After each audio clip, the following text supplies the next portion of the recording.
What's up, guys?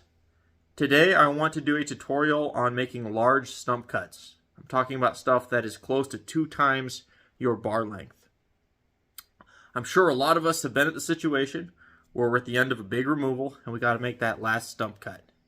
And we're talking about smoking saws, you're getting exhausted, the cut is not going well. So here are some things I've learned to make that cut easy, efficient, and so you don't even really have to break a sweat. So from the power head to the tip of the bar, it's 20 inches. And our stump is 37 inches across. So the first thing I like to do is bore in a few inches. And then I actually turn the saw a little bit and then go back. And what that does is give the sawdust a channel to release a little easier. I find it makes bore cuts easier. And I go all the way in until I'm touching my power head.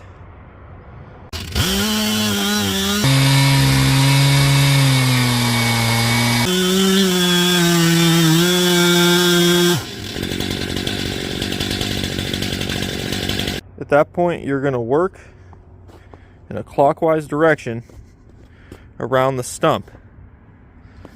And I'm going to show you some tricks with wedges and body positioning to make it easier. But that's the essence. You're almost like a clock arm. So now my saw is bored all the way in. I have my wedge here just placed on top, marking where I started my cut. That just comes in handy and provides a nice reference point as I continue. And here's how I like to position myself to start working like a clock hand around the stump. Put my right foot on the ground and crouch to my right leg. And I put my left knee on the ground.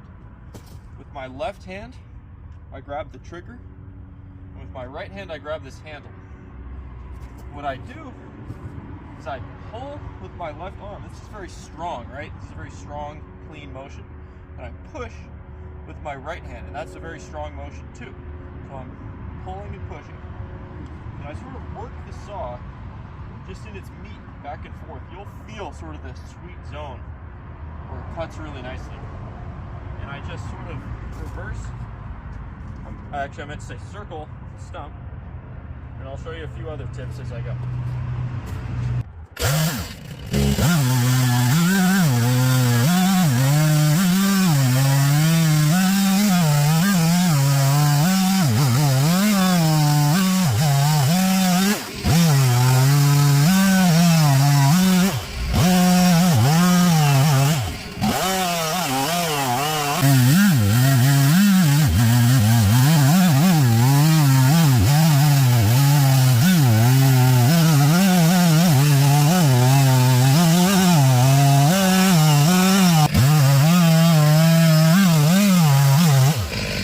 Okay to stop and readjust your body position.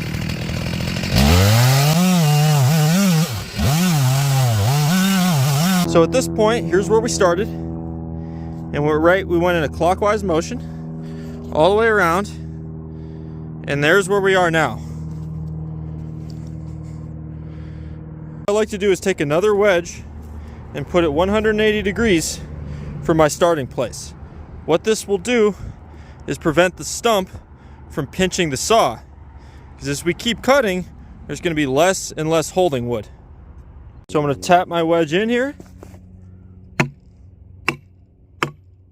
Couple of taps. You don't have to go in all the way, just a little bit. That's probably good. At this point, I'm going to keep cutting until I'm about here. And at this point, I'll have just barely some holding wood left. And again, I'm not going to have to worry about pinching because I have this guy holding it up for me.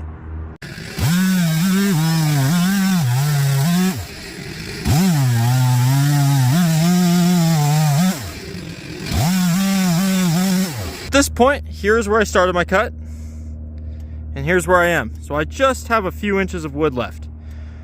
I'm going to show you how I place wedges so I finish the cut cleanly and without pinching.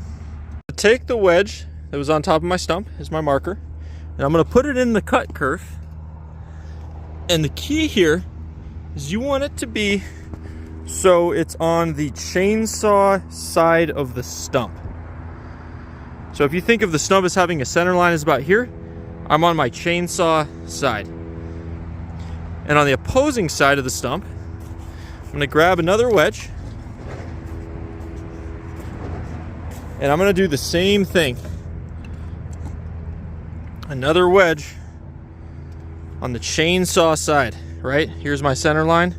Or I'm sorry, here's my center line. So I'm on the chainsaw side. So I'm gonna tap those two wedges that I just placed in.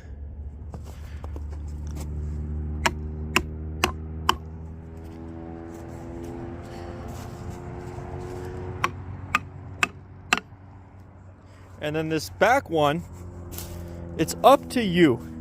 I like to just loosen it a little bit. You can also just take it out. If you take it out, the stump is gonna tip back towards you and away from the chainsaw, allowing you to just simply pull the saw out when you're done cutting. If you put it in a little bit, the stump will more just stay balanced, and you'll still most likely be able to pull your chainsaw out. It's up to you. I'm gonna leave it in just a little bit hand tight. Demonstrate what I'm talking about right now with an old clip on a smaller diameter log, so you can really see easily what I'm talking about.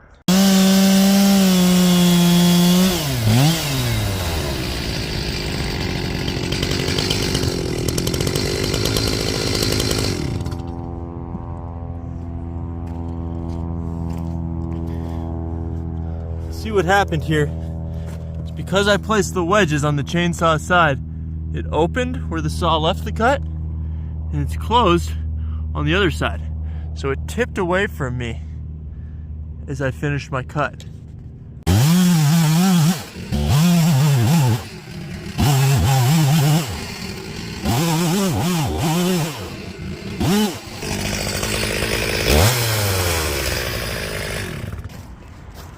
So at this point, my stump is free.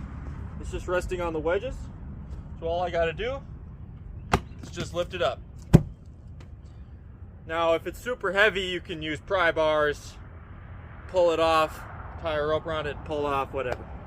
I wanna mention something. So here is where I started my cut. Here is where I finished. So I'm not perfect, I'm not a machine. I ended up, you know, a fingernail length higher than where I started, right? What you got to do in that case is just keep going. And you see how the lines intersect here? That was where I actually finished my cut. So if you end up a little bit higher or a little bit lower, angle and keep going until you finish.